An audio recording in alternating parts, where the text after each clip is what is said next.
मुजरिमों की माफी कैसे होती है? आईन पाकिस्तान में सदर मुमलिकत को कितने इख्तियारात हासिल?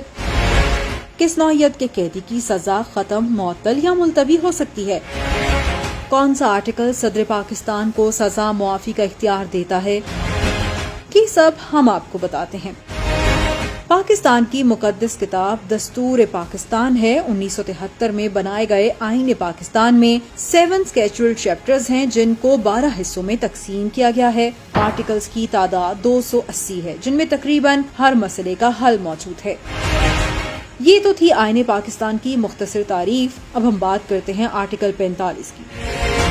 आईन में वाज़ेह लिखा है कि आईन के आर्टिकल 45 के तहत सदर को किसी अदालत, ट्रिब्यूनल या दीगर हैयत मजाज की दी हुई सजा को माफ करने, मुलतवी करने और कुछ अरसे के लिए रोकने और इसमें तखफीफ करने या मुअत्तल करने या फिर तब्दील करने का इख्तियार होगा।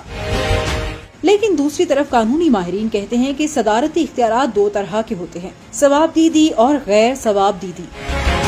सवाबदीदी इख्तियारात वो होते हैं जिनके इस्तेमाल में सदर मुमलिकत किसी मशवरे के पाबंद नहीं होते। गैर सवाबदीदी इख्तियारात वो होते हैं जिनके इस्तेमाल से पहले वज़ीर आज़म से मशवरा जरूरी होता है।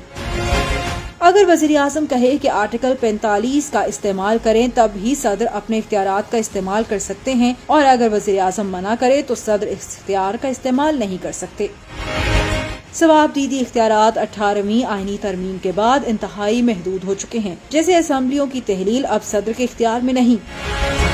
आर्टिकल 45 का ताल्लुक गैर सवाबदीदी इख्तियारात से है, इसलिए वज़ीर आज़म की मुशावरत के बगैर डॉक्टर आरिफ अलवी इमरान खान की सजा खत्म नहीं कर सकते।